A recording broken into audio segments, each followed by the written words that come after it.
changed my shirt, so I gotta represent. Let's talk.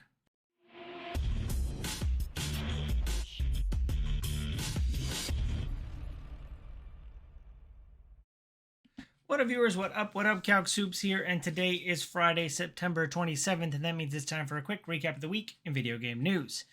Big news coming out of this week was we had 2 gaming showcases. We've got a really good game launch, and then we got a bunch of other news to talk about, so let's jump right in. PlayStation had a direct this week, or PlayStation had a state of play this week. I just call all showcases are just directs now. Yeah, PlayStation had a state of play that was actually pretty big, put some pretty big names on the proverbial slate. They started off pretty strong with an Astrobot DLC. I know that a lot of people were excited about the recent launch of the full-blown Astrobot game, so to see more content coming out for it is very exciting.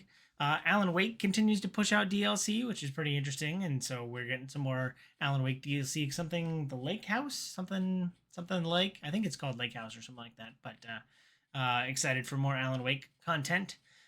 It was leaked earlier this week and then confirmed at the State of Play. Legacy of Kain remaster. I believe this is both the first and second games of Legacy of Kain are being remastered, so that was pretty exciting. I do think it is a little bit too soon to start talking about remastering Horizon Zero Dawn. I believe it came out in the PS4 console generation. I think it's only 7 or 8 years old. So it launched at the same time as Breath of the Wild, which is why I got passed over by a lot of people. But yeah, the fact that this is a 7-year-old game and getting remastered seems a little bit too soon if it's a full remaster and not just a texture pack, PS5 4K reskin or something like that. So, and then the biggest thing coming out was they finally announced the Ghost of Tsushima sequel. They've been working on it because Ghost of Tsushima 1 was very well received and very good. I believe it's called Ghost of Yotai. Probably saying that wrong, but as someone who played a lot of the multiplayer with my friends, I hope that the multiplayer is still alive and well in the sequel. But yeah, excited to run around in Ghost of Tsushima world again, and how does this kind of relate to the first one. So looking forward to that. If there's anything you feel I forgot or should keep on my mind about the state of play, let me know down below in the comments. Not to be outdone, Microsoft is at the Tokyo Game Show this week and started talking about some of the games they got on their slates, but this was a little bit less of a showcase and more of just a general news update. This one was, I don't think the titles were of the caliber of state of play, even though I am slightly biased towards Microsoft. They talked about a StarCraft remaster. I mean, they did a remaster they did Reforged for Diablo 2. They've done Reforged for Warcraft 3. So, if we can get a slightly more modern feeling StarCraft, that'd probably be very cool and exciting.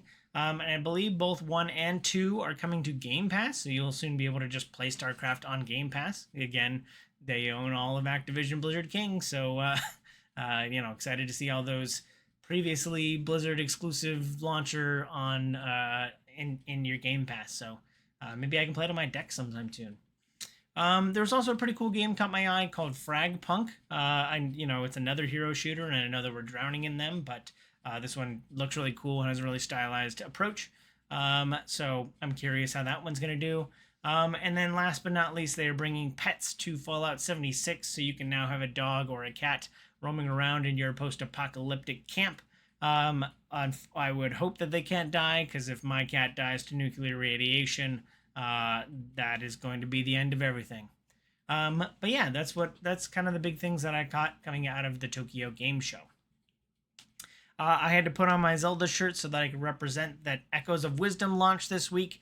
And I caught a really cool kind of tips and trick video this week. So, if you're diving in and you're needing a little bit of help, then there's just a quick 6-minute video, goes through 20 different things that you could do to kind of help you in the early game. So I am excited to hop in right after this, and I've seen some of the tips and tricks that I'm going to keep in mind when I hop in.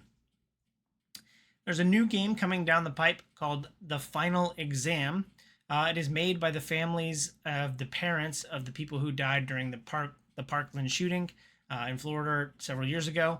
And the game puts you in an active shooter scenario and has you try and survive in that scenario.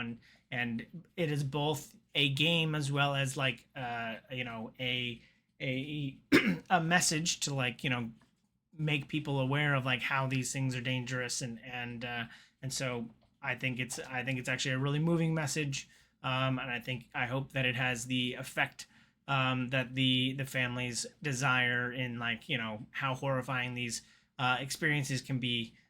So excited to see it kind of step into the gaming scenario and actively put people into these horrific situations. So uh, good thing to see. You know, both it, both a game as well as, um, you know, a really strong message in this, the final exam game coming out soon. California has taken steps to update digital ownership. I know this has been a hot button issue in the modern, you know, the modern zeitgeist for quite some time. California is um, not making it so that you own your stuff in propriety. That is not the intention of the legislation.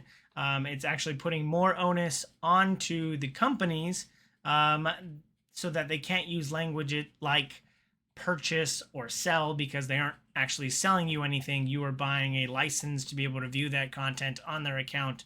But there might be a time, some time down the line, where you lose access to that, and that's not, you know, in physical media, you can't just lose your disc or your disc not work anymore. So it's not, you know, it's not the I don't know, potential solution of like, hey, everything I own in my, you know, Flickster account will stay there forever. But you know, it'll put effort on, or it'll put the onus onto the companies to like, hey, you're not actually purchasing this thing from Amazon Digital to give me access to this, because you know, if they lose the rights, you might just lose access to this Disney movie at any point. So I think it's helpful in clarifying for people when they buy digital goods, that they're not getting something permanently, because that's what you think of when you typically, when you buy things, you get them permanently, but that is not the case in today's world. And so California legislation is, you know,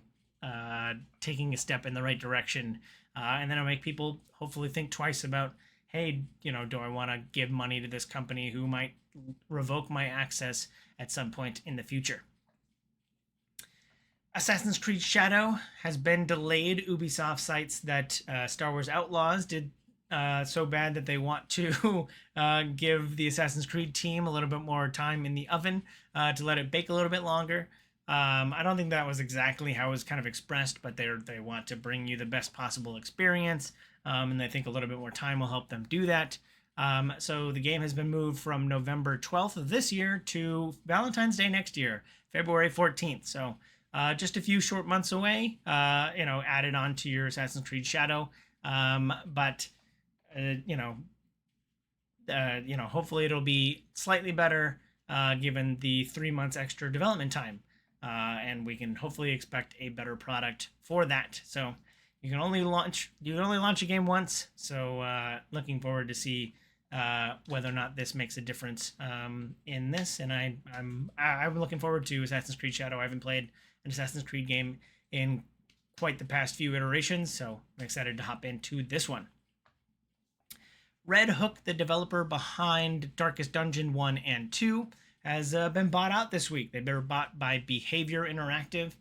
They're both a developer and publisher, probably most known for Dead by Daylight, but they've also kind of been in the background working with like Fallout Shelter and the Westworld mobile game, and so they've got like a mobile hook, and they've got you know, a publishing arm. So it was a little bit nail biting in that they purchased I don't remember what the company was, but they purchased them 2 years ago and then recently shuttered them. So this, you know, doesn't quite bode well. And I know that like Starbreeze and Behavior had their own falling out with like Dead by Daylight. So, but they've been making Dead by Daylight is, I think, very powerful and still, you know, gathers a large community. So excited to see that and see what they do with Red Hook.